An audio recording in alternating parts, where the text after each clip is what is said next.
guys. You caught me. I was engulfing some food. What, Mrs. Tomlinson? You're weird. I know. Okay. We'll cover that in a little while. Here we go. Today, I need some water to wash that down. It was bad.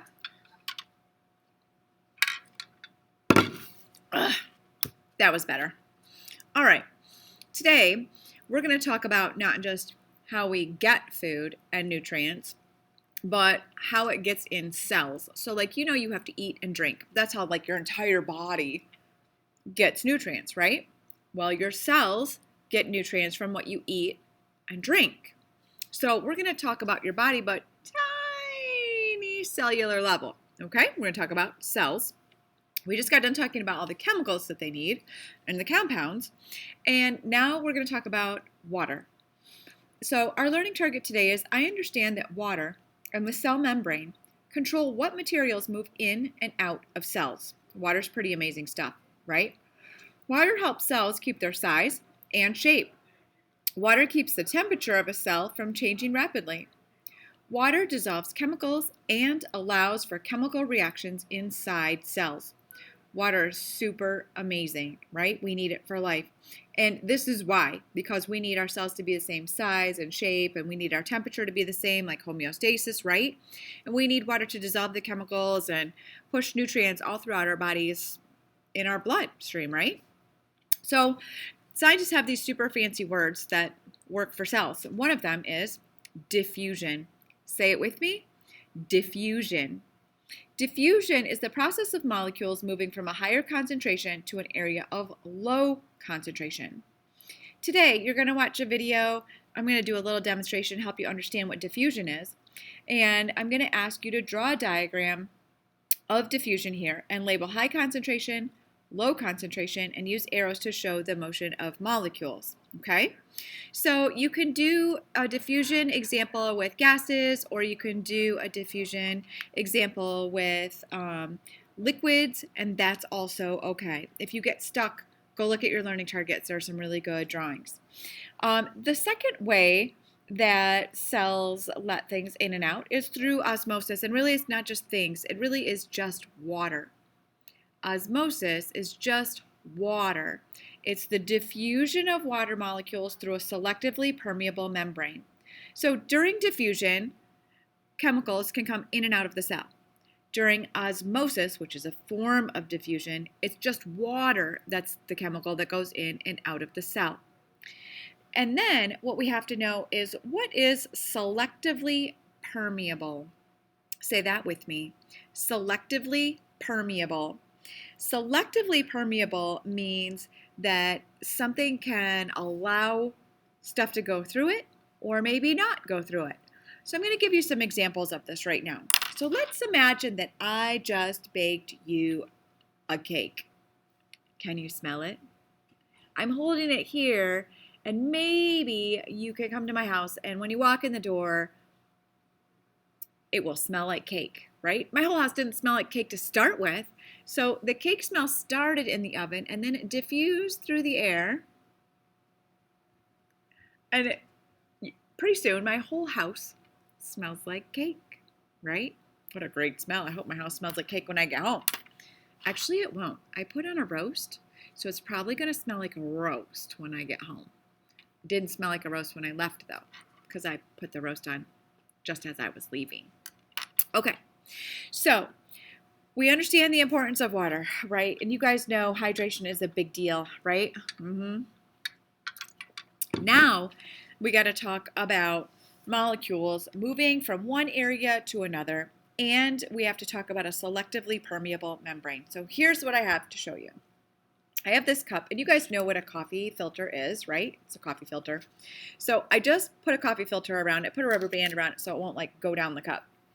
So let's say that this coffee filter represents a semi-permeable or selectively permeable membrane, which means it only lets certain things through, okay? So we're going to pretend that it is a cell membrane. All right, what we're going to do with this cell membrane is we're going to put some nutrients outside of the cell, and the cell will want some of the nutrients in, and it won't want some of the nutrients in. All right.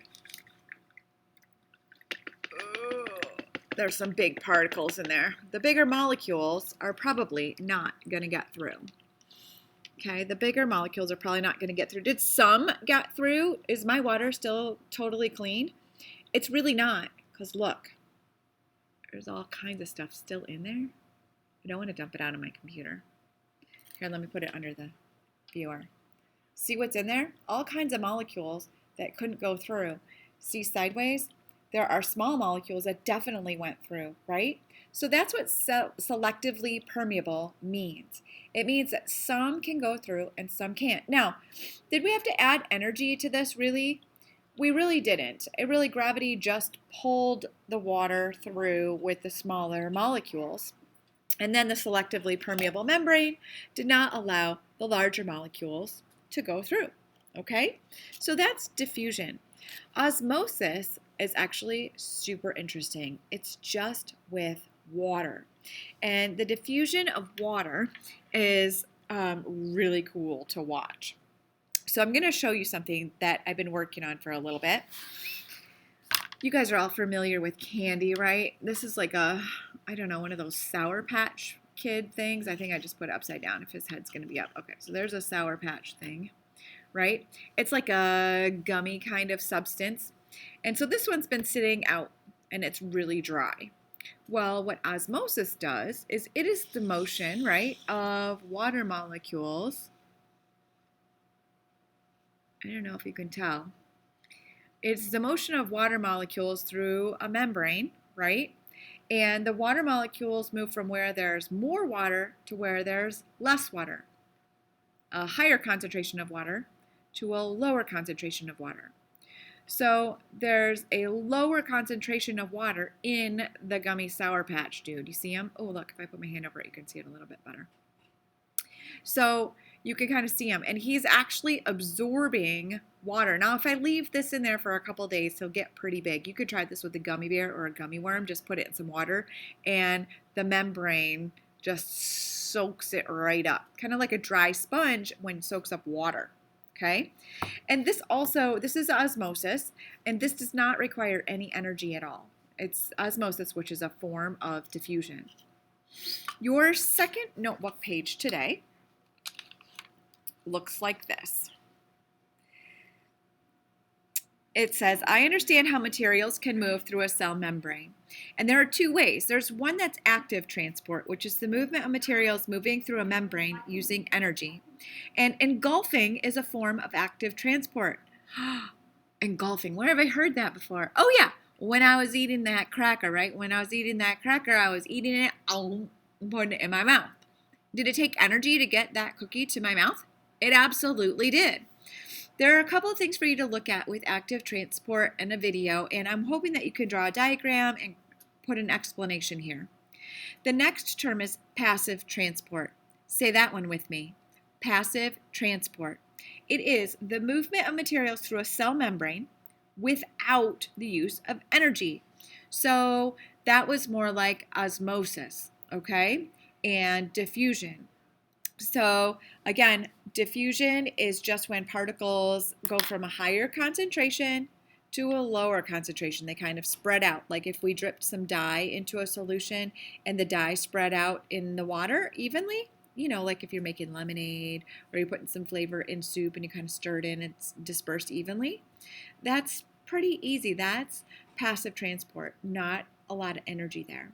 Okay? Osmosis, same thing, no energy. But active transport requires energy, like pushing a bike up a hill instead of riding a bike down a hill. So active transport would be like pushing a bike up a hill, and passive transport would be like riding the bike down the hill, right? All right, you just have 2 notebook pages to do today, but you have a lot of understanding and some diagrams and explaining to do. So I hope that you're able to figure out active transport and passive transport and explain the difference between diffusion, osmosis, and active transport. You can use a table here if you need to as an option. All right, get to it. Have a really great day. I hope you are having healthy cells going through all kinds of passive and active transport and diffusion and osmosis as we speak. Do, do, do, do, do, do.